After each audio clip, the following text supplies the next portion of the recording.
Welcome to Accounting High. I love this story because it's so similar to Nicole's.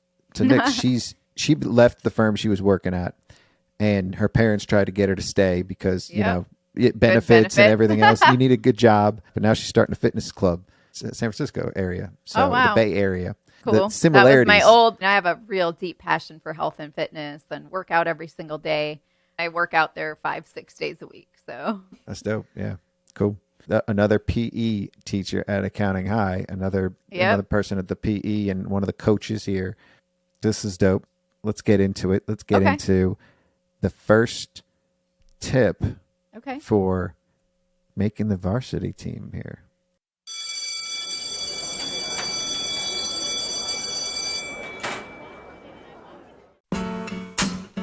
Yeah. You know what? It's Friday at Accounting High. Make varsity, no doubt. Play on, players. Play on. Okay, drop the verse. It's going down, welcome back. Team of coaches are ready to teach promotional price packaging. No doubt, Accounting High, put it down. Never about the numbers in accounts, but I can figure that out. Tell me who got hot takes and tips. Attracted teams like Coach Mac did. Price and fear patterns, mindset proactive. Still moving this forward with my homies Matt, Queen, Dave, Kenji, the original coach trainers. Outsource teams now, good Lord. Creating cultures with real owners, wow. Systems for when you're not around. Cover much ground, stop breathing, slow down. Getting paid is the only way, each and every day. Recurring models great. Get ready, open your mind wide. Learn, empower your firm, free your time. East side to the west side, pushing value price at Accounting High. We got tips in our bag, stacking up your cash. Practice with the top of the class. Clients need service because people are the purpose. Lace up, it's like phys ed, it's immersive. Friday at Accounting High, let's begin. You people are the purpose. Make varsity, it's time to level up. Level up. People are the purpose. Make varsity, it's time to level up. Level up. You people are the purpose. Make varsity, it's time to level up. Level up. You people are the purpose. Make varsity, it's time to level up. Lace up.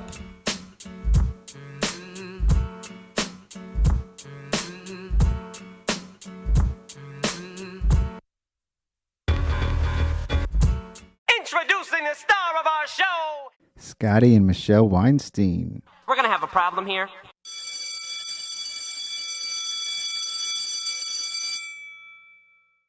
We're coming to you from the Varsity Tip Center. We have Michelle Weinstein, the pitch queen, the abundant accountant. If our listeners have been paying attention, I have been mentioning you and referring to you and talking about you for months now. So to finally have you on is a treat. Well, I am excited to be here. I love the intro. I love everything about this. And I am all about varsity tips because I think everyone here wants to be playing at the top of their game. This is so cool that it came up in conversation yesterday as we were talking. And, we're talking just about Accounting High, things like that. And then you said varsity. And you didn't even know we did varsity tips. So that's even I had no better. idea. Yeah. And for our listeners, just know that Nix isn't getting replaced. This isn't like another PE teacher that's taking over for Nix. Nix will be back. I just talked to Nix. She wishes everybody well. She's just getting she's handling her stuff at her firm. And now we have the pitch queen here. We've got, to set the stage a little bit, me and Nicole have been just talking, like Varsity Tips was Nick's tips. And we've been talking about better ways to run a firm. And it always centered around making more money. I mean, usually it's like profitability, pricing, presentation. I don't even know if we did presentation. We did processes. I have that, the 3P process. Ooh, what are your 3Ps? Present, price, package. Wow. So we haven't done packaging. Actually, it goes the opposite way. Price right first, then you have to package it, and then you present last. So it's my 3P process that I have in one of my webinars. Yeah. So process was one of them we did, but we didn't do two of your Ps. We got one out of your three. And so but we've done productization, which is sort of like packaging. But what was the first one again? What was the, You have to price right, yeah. the right way, which first you have to get your varsity tips prior to even that, because we have to make sure your mindset's in the right spot before you can price, because there's so many firm owners who I've worked with that are pricing based on what their competitors are, or they'll call other firm owners in their area and then slightly price below that. And that's like the worst way to grow a firm. And then once you have your pricing correct, then you can package properly and then you present to the client in a certain way. Presenting. Yes. So presenting, we haven't, like, I guess presentation is sort of the dressing and everything. And I love that. We will get into that, but we're going to write the prescription to get onto there's Correct. another P, to get onto the varsity team. Like, how does somebody make varsity, and how can they level up their firm? How can they level up their presentation, and everything that goes behind that? So we've got you here, and we're going to lay out. That's what we're doing. This is the 4th semester at Accounting High, and we're starting it off with the Pitch Queen. So Woo! The rules, the tips, the ways to make the varsity team. That's this series. So for everybody that's been listening, now we actually have a legit way to make the team, and you don't have to stay on JV. Yeah, So, no, you don't have to be on the freshman team. You don't have to stay in JV. This is how you can skip right to varsity. skip right to varsity without having your parents call in the school and pull strings. Yeah. Right. Yep. So cool. Or pay So- your way, right? Those people that had to pay and make up pictures to get on the teams. And Oh, that was sort of what I was referencing there. Like, if the parents with money usually get there. Yeah. Like Yeah. they pay, and then the kids get the jerseys, and like they become the booster club, basically. Yeah. That parent becomes the booster club, and they're boosting the team. So you got to get my kid on there too, right? Like, Yep. that goes without saying. Money will buy a lot of things in this world. It sure So will. speaking of booster club, this is not a booster club episode. I'm sure we've got a sponsor from our booster club, so we will play that if we needed to. But let's hear more about you, Michelle, the Pitch Queen, the abundant Okay. accountant, the woman of many names. I do have a lot of names. Yeah, I prefer not to go by my name. Okay. I prefer the nickname, the Pitch Queen. the Pitch and Queen. one of my older friends, Pitch, please. Pitch Please, came up with it. Even though I don't really, if you think about pitch, it's like hard sell, or, oh, I got to go pitch my product. I'm more about the art of like the sales science behind things and the art of enrollment. But the Pitch Queen was available on all social media at the time. So I took it, and that was back in 2017. And, I've been helping accounting, tax, bookkeeping firm, entrepreneurs, accounting professionals really learn how to sell high value services to their dream clients, but at the prices that they actually want. So they don't feel underpaid, underappreciated, feeling like a commodity, and how they can do this without feeling salesy, pushy, or nag at the same time. And every firm owner I've worked with has told me, Michelle, I actually love sales now. I love that part of the business. And I always share with many firm owners, it's like the part that's probably neglected the most, where we just kind of wing it. We just kind of go off the seat of our pants, but it's the most important number on your P&L. Because without revenue or without sales, you can't have anything else.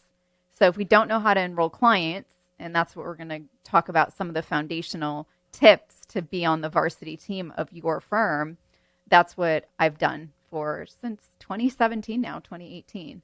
And what we do is really, how do you have empowered sales conversations with your clients and own your value and own your worth, so you don't have to cave in. You don't have to discount your fees. You don't have to do some free work and say, oh, well, if I give them this tip for free, then maybe in the future they'll come on board with my firm at a premium price. And how do you confidently charge these higher rates so you can earn more, work less? Most of my clients take vacation during tax season, and have that life of abundance that you probably have always desired. That's probably why you started a firm. And that's pretty much my mission. I'm about helping firm owners make money like doctors.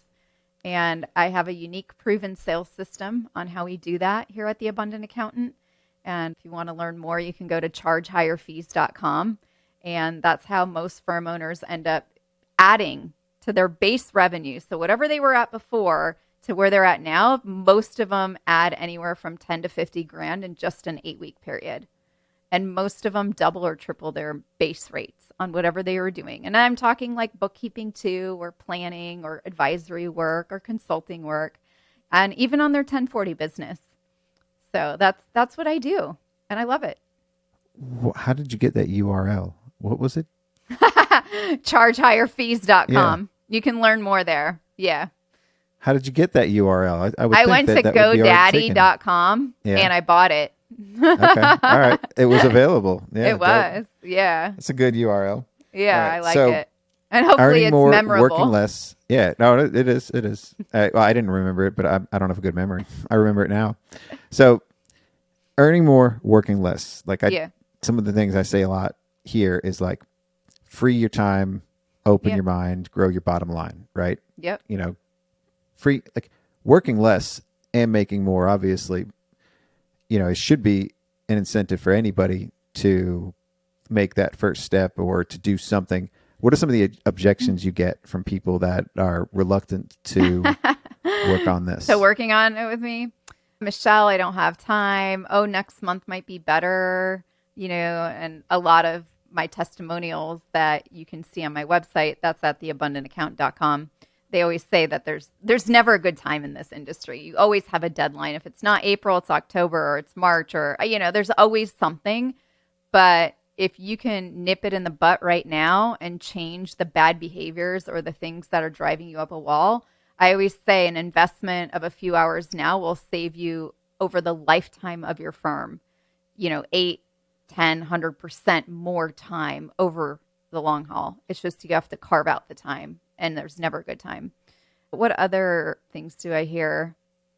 I've done a lot of other programs, Michelle. Why are you different? I've done a lot of training. I've watched a ton of webinars. I do a lot of CPE. Why is this different? And I'm like, oh, well, here are all my case studies. Feel free to take a gander and listen. And what other ones do I hear? I think those are probably the big one. Time and, you know, and making a change is hard. It's scary. It's completely terrifying. Oh, this is the other big one. Well, Michelle, if I do what you tell me to do, I'm going to lose all my clients. I yet to have one client ever lose any clients. They always come back and say, I should have raised my fees more. I should have gone higher, but I was totally terrified. I'm like, it's okay. We have next year. We can always increase. But now I've given you that little golden nugget of confidence that now you have a process and it works. And now you just get to duplicate that again next year or whenever it is that they want to make the increase. Yeah. So it's really terrifying to think that you built this business or you bought it or got it from a family member. I have a lot of clients like that are inheriting a firm or they bought a firm, and there's a lot of low paying clients, and I'm completely terrified to increase the fees. Yeah. And those well, are my biggest success stories too.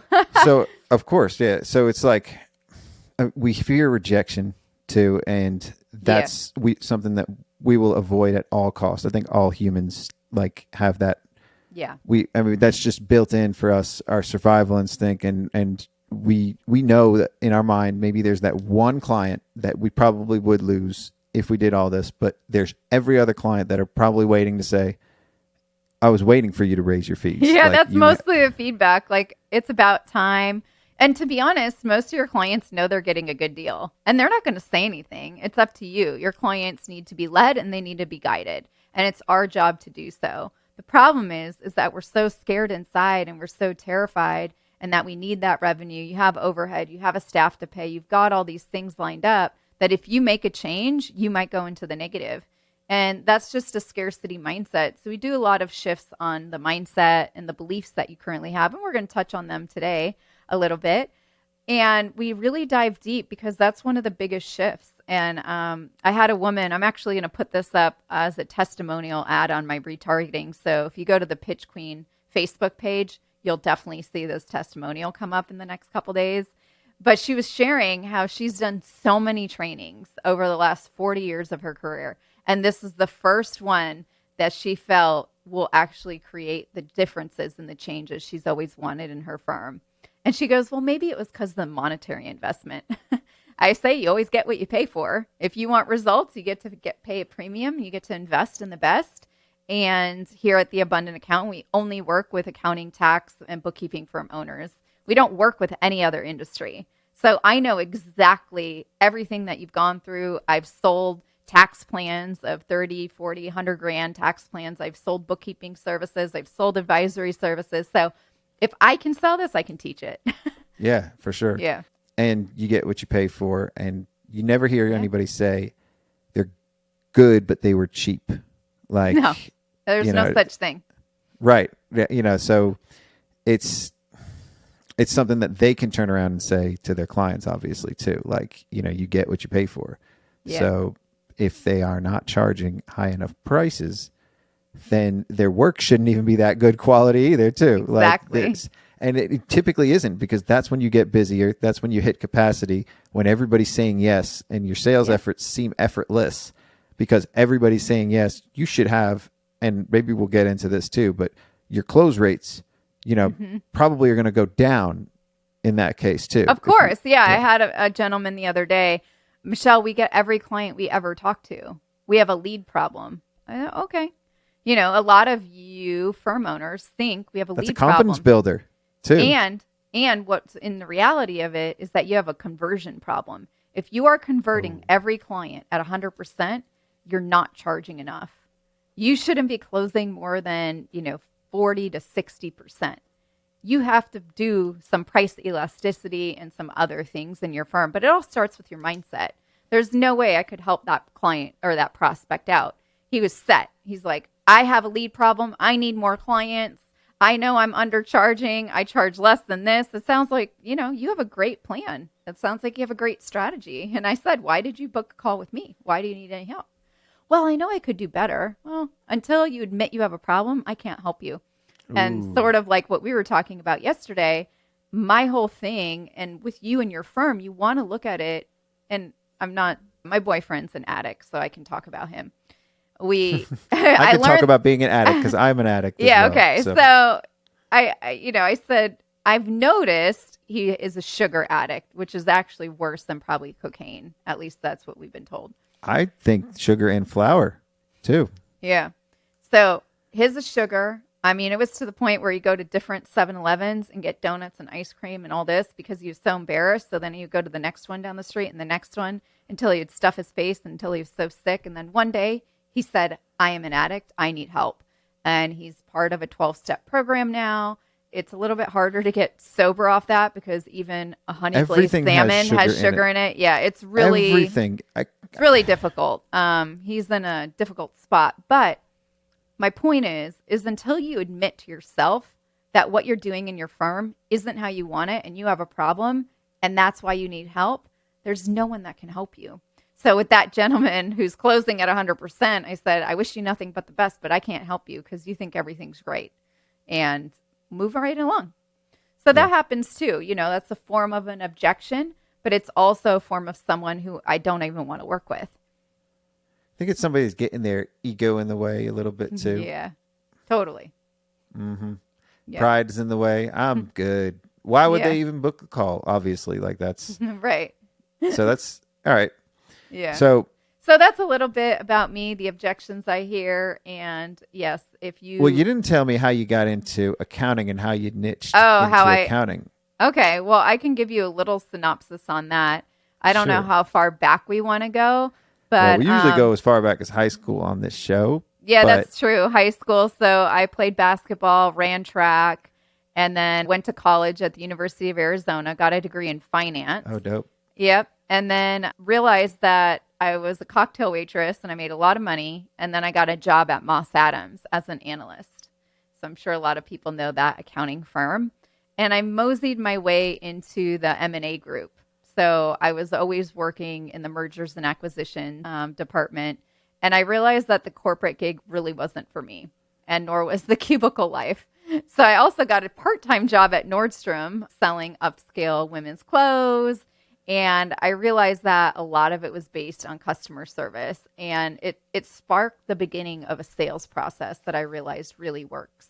And right after that, I also had a passion for health and fitness. So when I was in college, I was probably at the rec center all the time.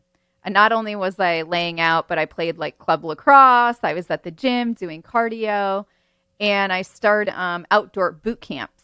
So I took a job in Seattle at Moss Adams Corporate, was doing boot camps, was teaching spin classes at the gym during my lunch hour. And I realized that I could make way more money doing things on my own than being in this safe, secure job. And I couldn't stand being in a cubicle. I took the leap. I took a big leap. I decided to quit. So I quit my job as an analyst. And That must have been hard. to yeah, do. well, and my parents at the time obviously were very influential. You have great benefits, you have this, you have that.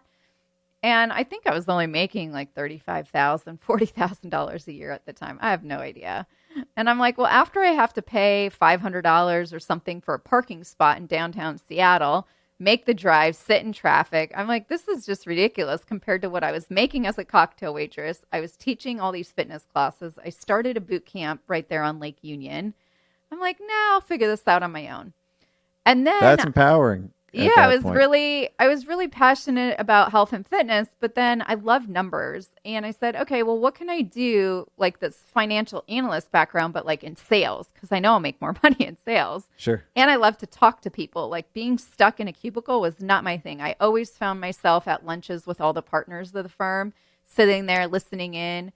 And so I got a job as a loan officer and I started learning the mortgage business. And that's when really it all clicked together. And then I moved to California because I was so good. I was at the top 3% of the company that I was at in just 9 months out of like 900 loan officers. And they offered me this position to manage an office in San Diego. That's how I ended up in San Diego. Mm. And I was So- like, but they gave me the financials the first week. And I'm like, this company's not going to make it. I'm here. I'm an analyst, right? I have Yeah. a degree in finance. I just spent 3 years. What was it doing- about the financials that you saw that you knew they were not going to make it? Their sales quota and goal for me for that office was unattainable. There was no way, based on also the expenses, the payroll, and the staff you had to run with the salespeople. So I'm like, there's no way. So in California, in order to do mortgages on the side by yourself, you had to have your real estate license. So then I said, I'm getting my real estate license because I signed like a year agreement. They paid for my move, etc. And the day I went to quit, they let me go because I didn't meet the sales quota. I said, I'm glad we were on the same page. And then about 8 or 9 months later, that's when all the mortgage companies went under. So, yeah, I called it. You got out the right Yeah. time. I did. But then that lifestyle kind of took a toll on my health. I was skipping Sure. the gym. I was living on fast food. I love the burrito shops in California. If you've never had one, they're delicious, but Oh, they're the God. worst thing. Yeah. So I was probably like, let's see, 10, probably 15 pounds more than I was now. And Oh, but wow. not feeling good about it. And I saw a need for a market and I was like, all I want is a personal chef in a package. How come that doesn't exist? I don't like to cook. I don't want to grocery shop. I just want something healthy in a box that I could warm up, make eating healthy, easy, simple, and convenient. And there really wasn't anything that existed at the time. And this is like 2000. Before HelloFresh and This is the other before ones, HelloFresh. Yeah, there were very Blue few Apron. competitors. This Yeah. is before them. That's when I went out of business, is when Blue Apron got a $20 or $30 million Well, you didn't tell me what the investment. business was. I What- know, what I is haven't this? gotten Yeah. there yet. So I started this food company and I got into food manufacturing Wow. and hired a chef and then say, okay, well, we'll make food for other people too. And that's when it was called Fitzy Foods. So I would say kind of what lacked in my experience because I hated to cook. I mean, I only knew business. I only knew how to sell and I knew business. Sure. I could read a financial statement and a balance sheet. But I'm like, dealing with a chef, that was really strong. That was probably the Dealing with hardest part. people is hard, but a chef is entirely A creative. different, I've Yeah, heard. creative. And now I have a boyfriend who's the creative. Yeah, So well, I got my a lot of parents- practice. My parents and my wife and my family have to deal with me all the time, and yeah, so Yeah, I feel so- that. How do you uh, deal with a creative? That's a great question. Maybe that's for a whole other day. Yeah, but, that's like no, varsity for real. bonus tips. But when you're yeah, exactly, those are the bonus. Those are after hours. So, So anyway, I managing- started Fitzy Foods and managing all these chefs and cooks, and a lot of them were only Spanish speaking. We ended up growing a couple retail stores. We ship nationwide. I got into Vitamin Shop. We were in Costco. And I actually got to pitch in front of the ultimate panel of investors on Shark Tank. It was season 4. Oh, wow. Yep, but I didn't That's- get a deal. I actually got brutally rejected. It was very funny. And at the same time, that experience set me up for all these other wins like Costco and Vitamin Shop. And, I got Vitamin Shop to invest $1 million to do this test. And I thought that was like my ultimate home run. I'm like, they have 780 retail stores. They can start selling fresh food for me. Well, everything at Vitamin Shop sits on the shelf for years and fresh food lasts like 3 days. They didn't know how to sell either. So it was very hard dealing with a big company. They got a new CEO in and all the fun projects got canned. So working with major sports teams was one of our niches with that company. And the turnover in pro sports was so high that to create a good sales relationships with your clients, it wasn't conducive for that. So Fitzy Foods came to an end in March of 2017. And I was at a crossroads again. I'm like, well, what am I going to do? I've got, the last 9 years of my life was in this food business. And prior to us closing, about 6 other competitors had went under when Plated and Blue Apron received $20-30 million investments. And I don't know if you remember this, but they were giving out weeks of free food as their Facebook ad. Pretty much. Like yeah, sign up for a week and then, you can choose to cancel your subscription. We couldn't compete with that. So yeah, just they were all marketing to me, and I almost signed up for one of them, but my wife's a great cook, so we didn't really. Well, you're lucky. Yeah, but you basically you cook the meals that they give you. Like you're still going different. through and cooking Yeah, everything. Yeah, all of these other companies were like me, where we prepared the meal, and all you have to do was reheat it on a skillet or stick it in the oven. This was like cook at home yourself. We're gonna measure out your recipes. We're gonna grocery shop, and we're gonna ship it to your house. That's what those were. Yeah. Yeah. So it was a little different, but I always say like every failure has the stepping stone to a new adventure. Ooh. And so from there, I realized, every successful person has many failure stories to tell. And that was definitely one of my big ones, but it sparked this new idea. And I was like, okay, well, I couldn't make payroll many times in that company. We dealt with many different lawsuits. But I never gave up. So I'm like, okay, well, if I never gave up, well, what am I going to do? And I said, well, there's so many different paths you can go on. But if you kind of like we're talking about today, if you believe in yourself and you stay the game, well, then you can be on varsity. You don't have to be on freshman year. You don't have to be on JV. You don't have to sit the bench. You can actually be on the field. And so that's kind of when the Pitch Queen was born. I didn't have much time I think I went to Hawaii, cried for about 2 weeks, and then got my shit together. And I was like, okay, here we go. And it's really, in the beginning, I was helping entrepreneurs and business owners sell high value programs. And so one of them was to accounting professionals to teach high level tax planning. And so what I realized was that you can learn all the technical skills in the world. You can be a CPA, you can be a CFP, you can be an EA, you can be all 3 of them. You could keep getting more credentials and letters after your name. But if you can't enroll clients at premium fees, get paid your worth, and not give away the farm for free, then it's going to be really hard to grow a successful firm. And so I'm living proof that if you stay in the game, success is inevitable. And I was able to help a lot of firm owners also see that.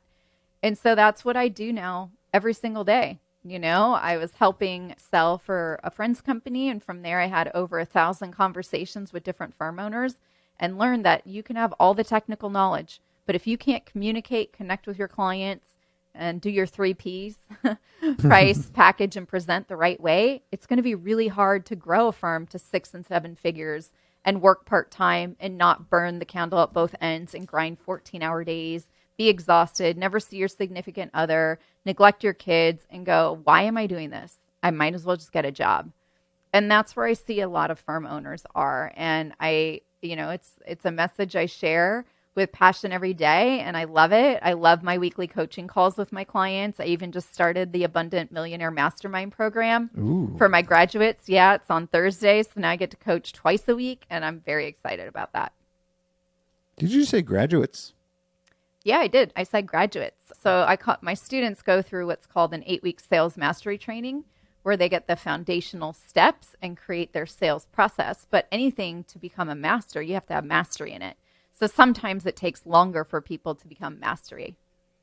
And Mastery is built also with other like-minded firm owners. So that's where it's my next level of high-level accountability and coaching to get to $1 million a lot quicker than on your own. God, I love that. Yeah. So at some point one day we're going to have the AHA Accounting High Academy. That's Okay. going to probably be similar to like the Masters, or maybe Accounting U will be the Masters. I don't know. We're figuring all this stuff out as we go. But graduating, Yeah. after your 4-year degree at Accounting High, Yeah. graduate high school, you move on and go to Accounting U and then get your Masters. So that's a long journey. Yours is 8 weeks. That's dope. So that's a good Yeah, program. I mean, everyone in my program in 8 weeks, unless they're like totally starting out from scratch, everyone who's had a little firm on the side, if they've been in a job with a firm on the side, they usually quit their job within an 8 to 12 week period, even though they think they want to quit next year. Yeah. To let go of that 2-week paycheck or the paycheck every 2 weeks, I know it's very difficult. But anyone with a firm that's already just either started and they have leads coming in, or they've been around for 20, 30 years, or they inherited a firm from a family member, they all are adding 10 to 50, 60 grand right off the bat in 8 weeks. That's dope.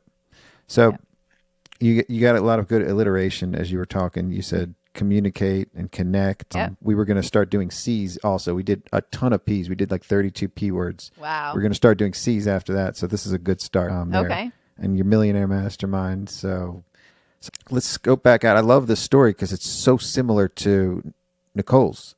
To Nick, she left the firm she was working at, and her parents tried to get her to stay because Yep. benefits and benefits. everything else. You need a good job. And now she's got a firm though, and she went a bit of a different path. But now she's starting a fitness club in San Francisco area, so Oh, wow. the Bay Area. So that's kind of dope. That's The cool. similarities. That was my old path. I work out at a really small fitness facility here, doing mostly weight training, and I've helped her and her husband with their financials and growing Oh, cool. it.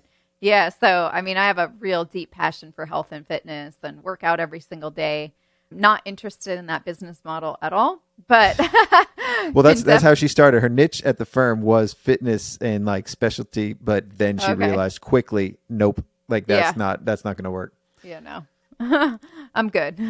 Yeah, but you do it as a favor. It's good for you because you Yeah, probably for me, yeah, I mean, I work out there 5-6 days a week, so that's dope. Yeah, cool. So that's also part of this. Another PE teacher at Accounting High, another person at the PE, and one of the coaches here. This is dope. Let's get into it. Let's get Okay. into the first tip okay. for making the varsity team here. So I would say the first tip, and I'm sure a lot of you might resonate with this, and it's the beliefs that you have around sales. So you have to really, and you can use the C word, check yourself. So you have to check your self beliefs, but you also have to check your sales beliefs.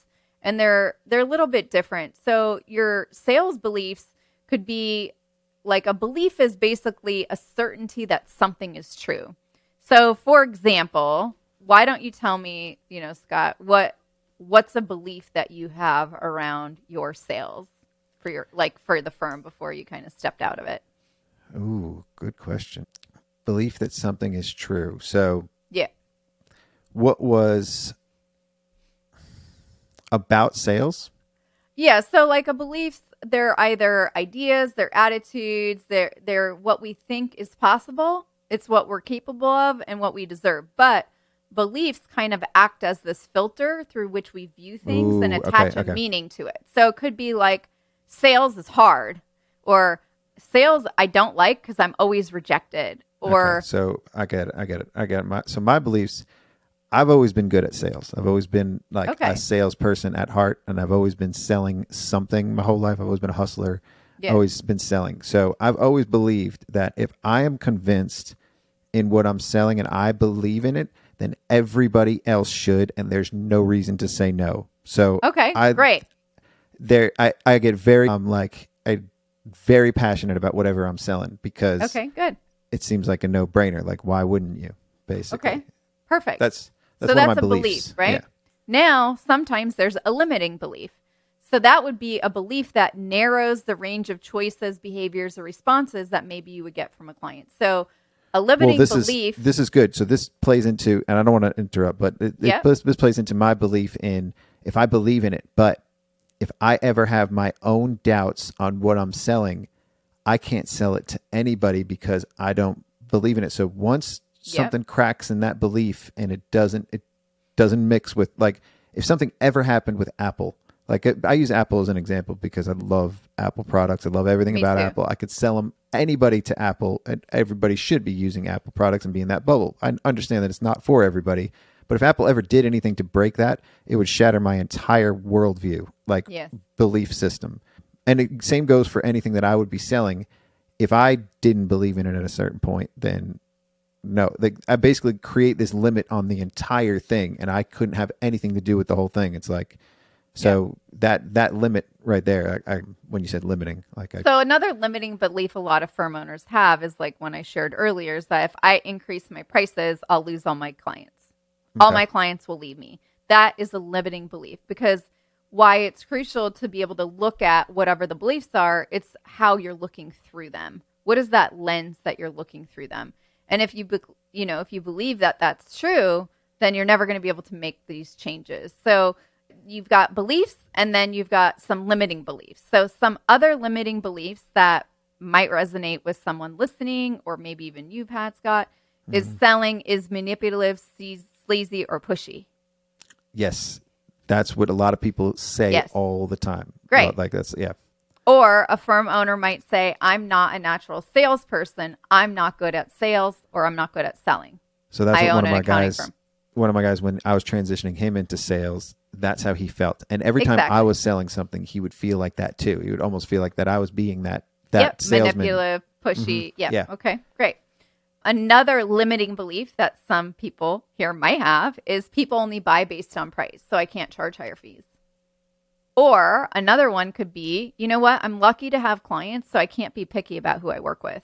I have to take on everybody. Yeah.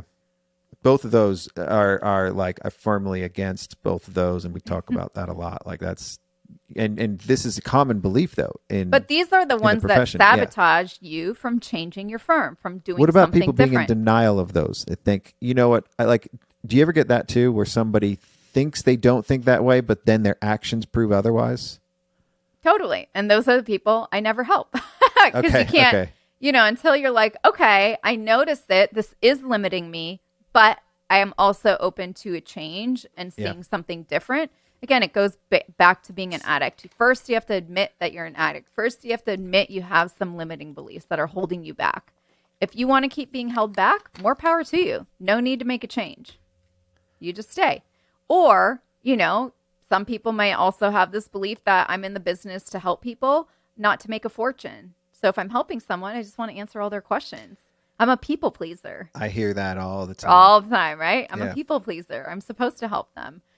But let me share some truths, and I'd love your opinion on some truths about sales, just in general. Okay, sales is your first thing on your P&L, correct? Or it might say revenue. Selling to your clients is actually an honorable and moral imperative, because if they don't engage your firm, what's their alternative? They're going to go somewhere else. It's going to maybe not be done properly. I just had my coaching call yesterday with all my clients. They said they're sick to their stomach seeing some of the work they're getting from new clients from other firm owners that they were leaving because of the crappy work. Also, what about the truth about sales, that selling is a skill and it's an attitude that anyone can learn? And I've proven it with over 260 something firm owners that I've helped now on a small group basis. I've probably helped way more. I just don't know, because on my podcast, The Abundant Accountant, I've been told when I meet people in person, oh my God, Michelle, your podcast has helped me done this. Okay, great. But I only know about the people I know by first name. And you don't pay attention to the numbers. So I don't. I have no idea.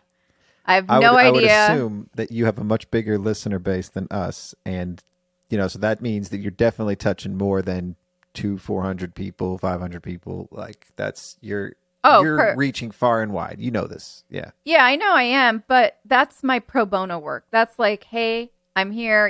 We'll have Scott on the show soon. And that's just my way to give back to the people that I know I can't help in a smaller group setting, because like I shared earlier, you can't be all things to all people. I can't help every single accounting firm owner out there. It's just not possible. Well, for anybody considering this, I don't think it's free. I think it's also a lead funnel. I think a lot of firms could do things like this where they start a podcast at their niche or their target market, their audience, when they identify it, then they have a podcast that is sort of like a hobby in some ways too. It's a great way to have conversations, meet people. It's a potential way to get clients too, I'm sure. Totally. I mean, I get a lot of clients from them hearing the podcast, but typically they see my Facebook ad first. Then they go to my website, they see the podcast, listen to a couple episodes, and they're like, okay, so now you get to know me a little bit. Yeah. And I think it's great, if you're going to invest in making some significant changes in your firm, that you do your due diligence on that person. Sure. So it's another way to provide some due diligence along with, your social media and other things you do for your firm.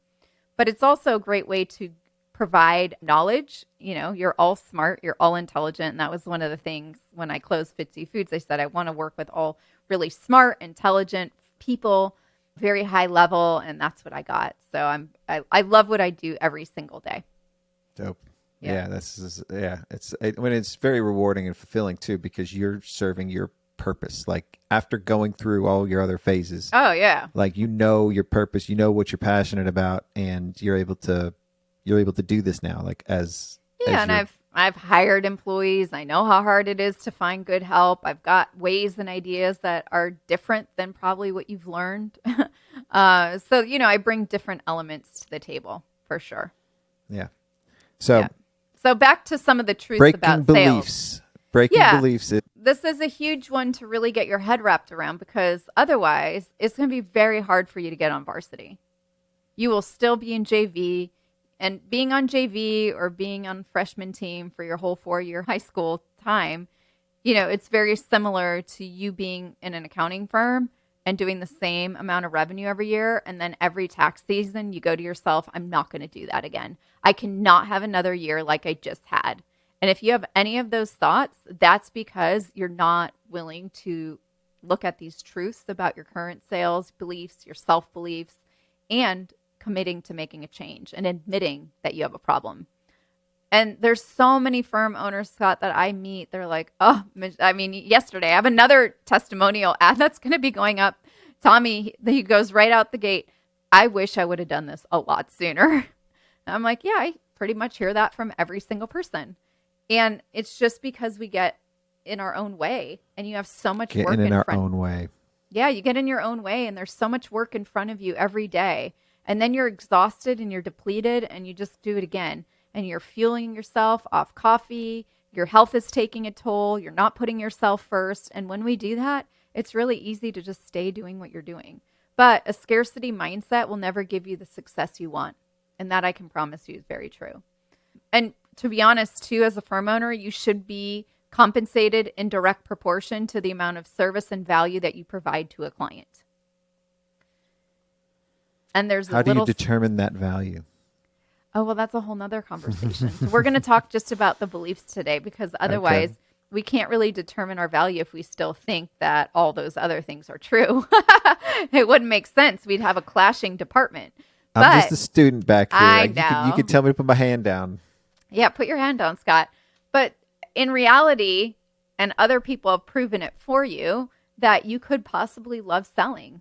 And then, I can show you why.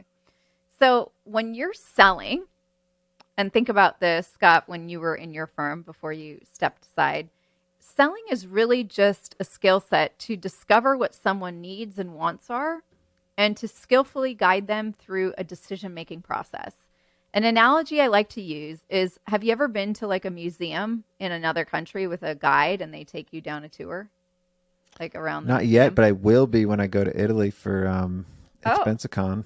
Okay, perfect. So when you go to Italy, go to a museum, you can hire a guide. They take you through the guide, and they're just showing you around. And then at the end, there's a gift shop, and you can choose to purchase things if you want or not.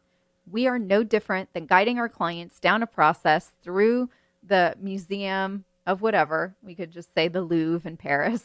You hired the guide. They showed you around, and at the end, you're at the gift shop and it's your choice and your decision-making process. Do you want to buy a souvenir to take home to remember that? And they're making it a memorable experience. And this is very similar in selling because you really are never selling your services. All we're doing is helping people make decisions and have good feelings about those decisions. That's it. So if I share with you that that's what sales is, Scott, what do you think about that? You just got me thinking about guides now. I'm thinking Okay. that we have our guideposts and we have our guides that are guiding us through. And when I say guides and guideposts, those are episodes that we also have another Okay. series here. But when I think of that, us as a guide, like Yes. being the guide for our clients, Correct. we are helping them. And that's You are. reinforces the whole belief that I just want to help my clients. So Yeah. you can attach some of those beliefs that we want to break and some of those that we want to expand on. You are going to help your clients, and this is how, but you are going to get paid to do it. Yeah. And that's part of the belief right there is like not just, well, I guess the other thing I think of it's not too. really selling though. What I want you to really take away from this is that when someone makes a decision to buy something, they're making a decision. It's a feeling about a decision. It's building that know, like, and trust factor with a client. But ultimately, there's nothing to sell. We're only guiding them to make a decision that they feel good about. And then it's their decision to make. It's You're their not decision. pushing We're them. not pushing them. You have a 50-50 chance, though, that if you ask for the decision, do you want to work with my firm or not? You have a 50-50 chance to say yes or no. Ultimately, they get to decide. It's our job, though, to guide them down that path. And that is the art of selling. That's the science of selling that one of my clients shared with me. Because they're not buying a service. All they're buying is the solution to a problem. We're going to show them their problem. We're going to have them make a decision that they feel good about. They can either change it or not. And that's, at the end of the day, when the revenue hits the bank account, which equals sales. It's just selling's got such a bad reputation because, you bought a car and it was a horrible experience, or you've been down the mall and they try to give you everything in the middle of the mall, right? So when you have clients or you have prospects and you help them solve big problems, you also get a big benefit in return. And that's a nice high premium paying client. I love that. The art and science. Yeah, So the art and science of selling.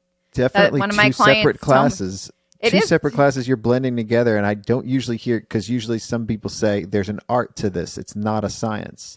So There's an art and a science, but one of my clients said, Michelle taught me the science of selling, because there is a science that goes, it's psychology, which is more Sure. of science-based. And I'm not a psychologist, but once you see things that work, you're like, oh, well, I'm just going to repeat that. And I know patterns.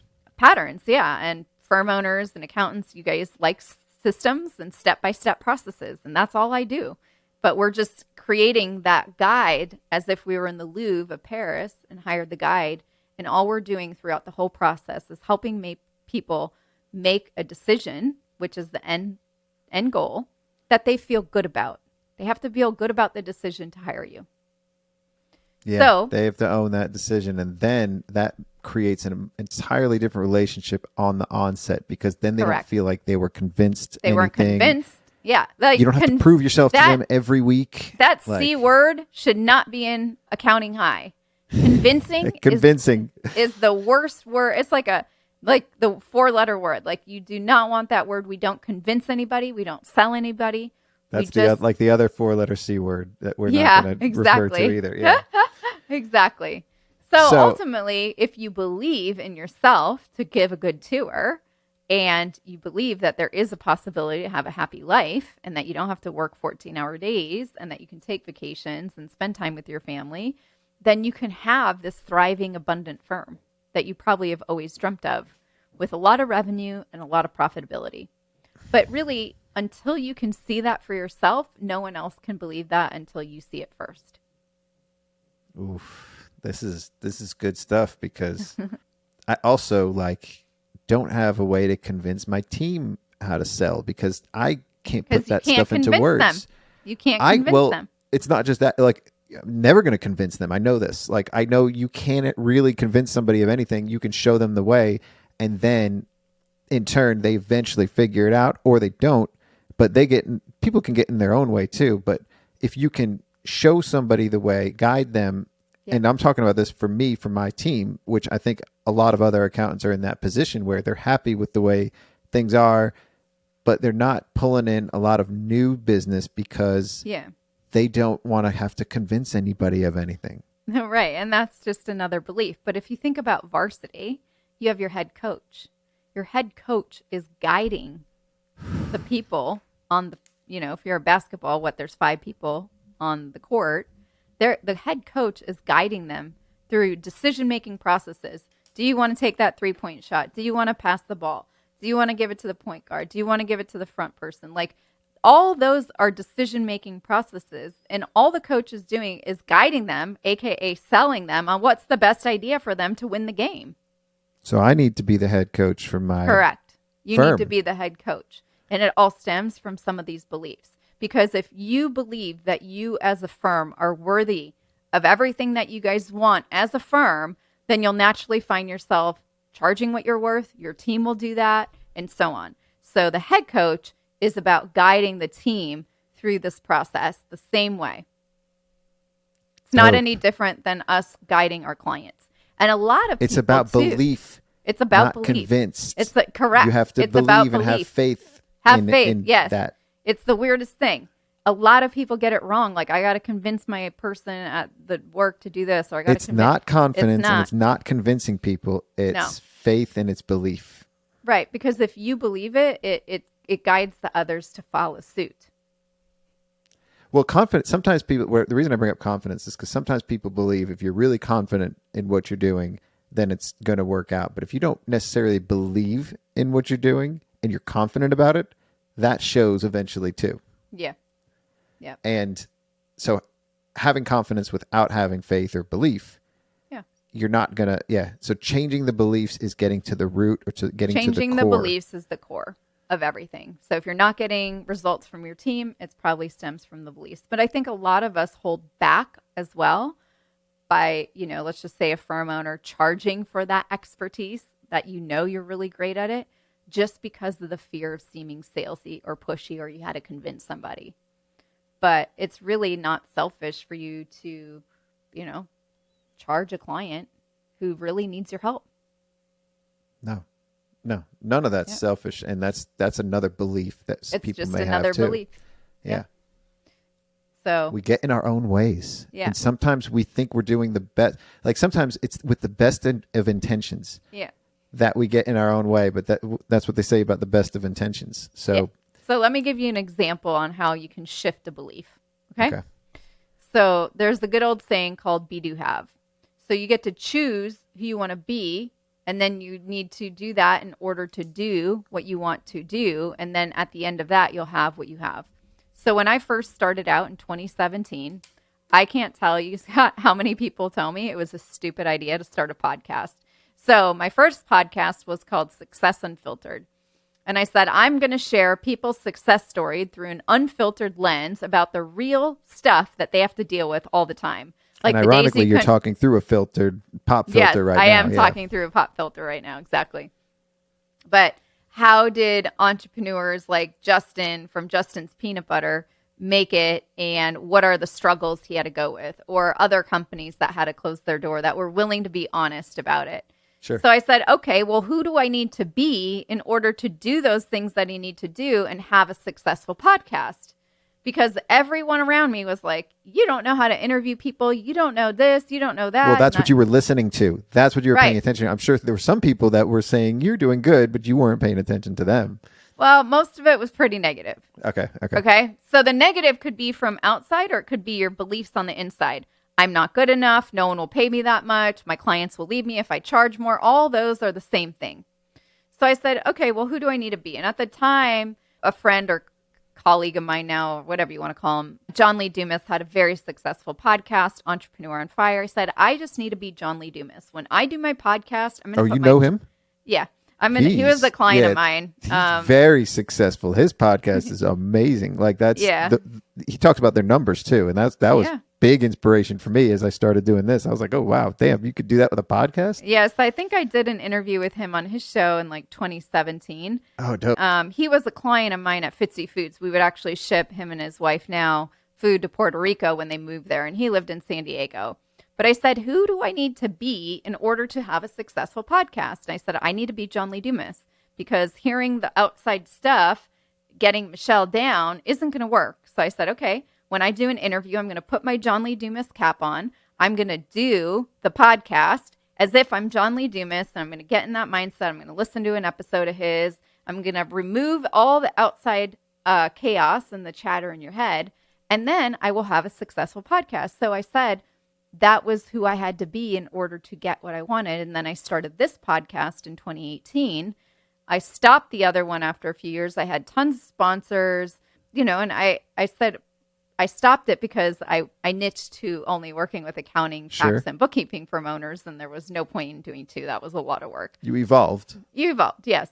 Yeah. So you have to go, like, where are the ways that are having, that you feel like you're having to chase success, or what are the thoughts that shift you to lead to the best outcome? So mine in that example, my B was John Lee Dumas. Do was do a podcast at that energy level. And then my have was a successful podcast. So who do you have to be to do the required things on a daily basis? If it's for you, Scott, lead your team so they excel and bring a new business, so you have a successful firm where you're not a part of it in the day-to-day. So that would be an example of be do have. And that's probably the biggest way to shift some of your self-beliefs, because you have to choose to believe maybe that you're good enough. Then you have to choose to believe that you're capable enough. Then you have to choose to believe that you're worthy of what you want. And then you have to be this different person, this different persona. I don't know who that is for you, but there's got to be someone. And that is the power of what you believe and how you can shift your mindset really, really quick.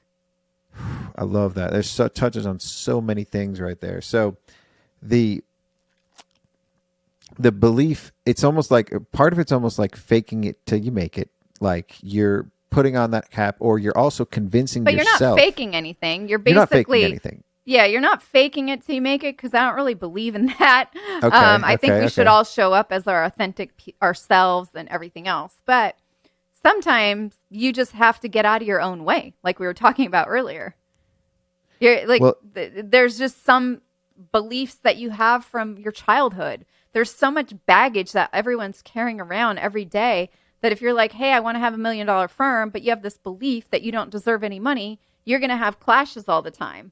You might need to be like, hey, I'm Damon John from Shark Tank, and I have to be Damon in order to do the things Damon would do when he's meeting with clients to have a successful firm, because he didn't have a lot of money. He just hustled and worked, So there's something or somebody you need to choose who you want to be to shift the mindset.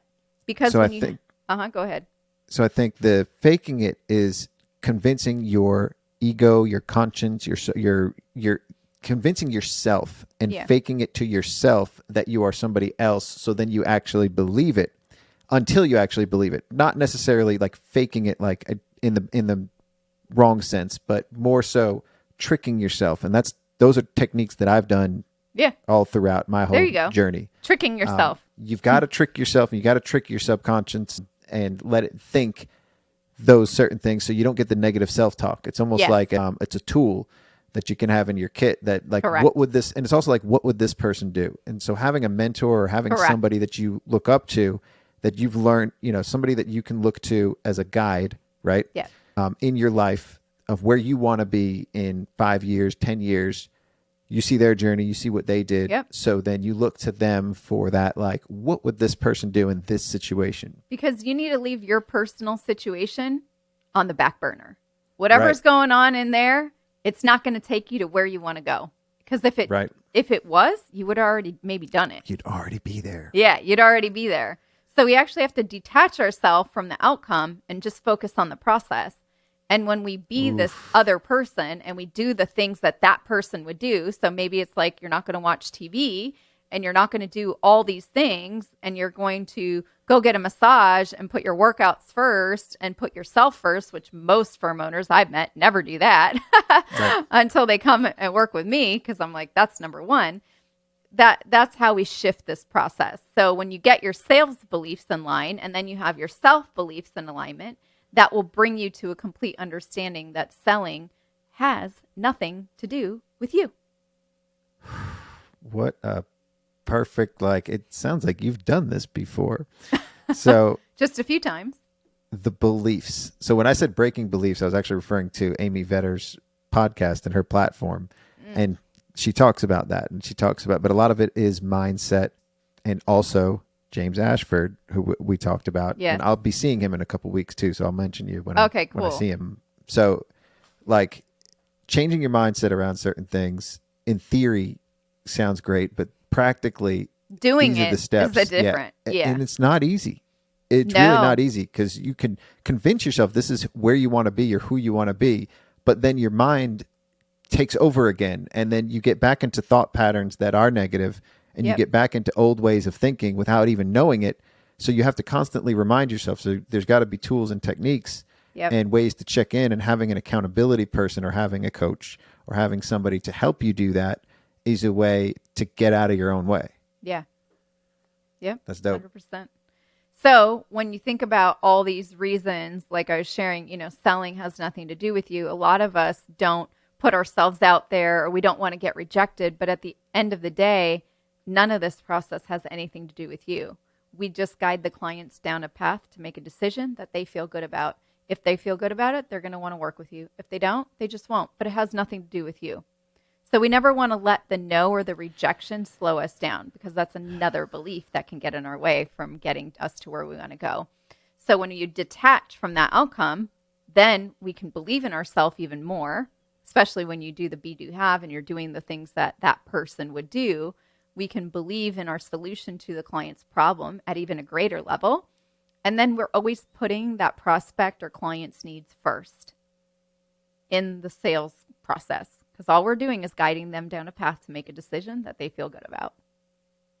And that's in a mindset of abundance versus the scarcity stuff. It's not about you. And that's the whole thing to drive as well.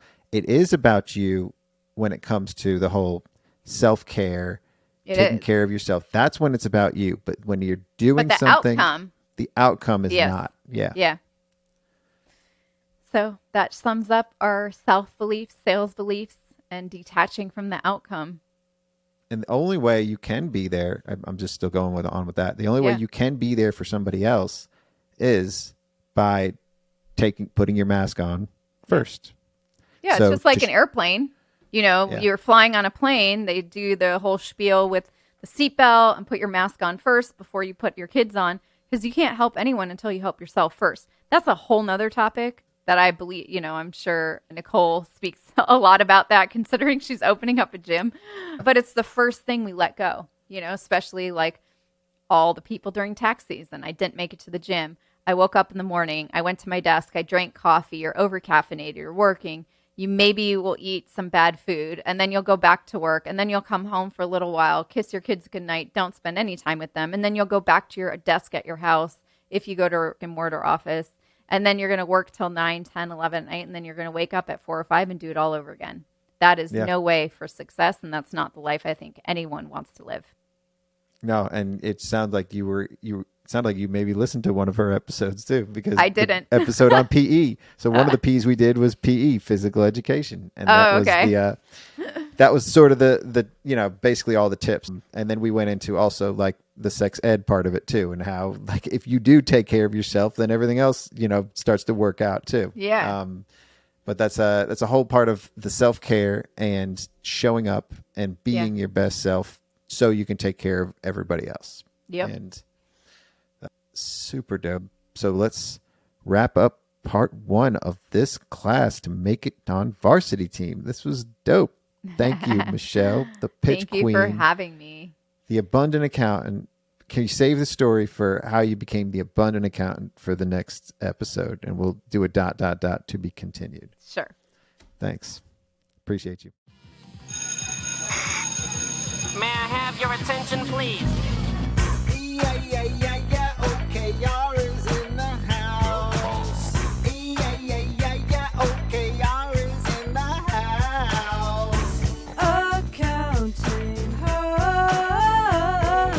cloud accountancy, way back to desktop accounting advisory and tech apps adopt. Went solo with the rap, Scotty's still the same. Raleigh is the spot where I edutain. Like, share, connect, comment, follow this, and subscribe to our podcast. Next when we drop, cause you know it don't stop. It's 24/7 on the Accounting Highlight. TikTok clips don't watch, just some shitty tax talk. Cleaning up accounting with a bucket and a mop. Then we lean back and nod, cause the class is about to start at Accounting High. Scotty, OKR.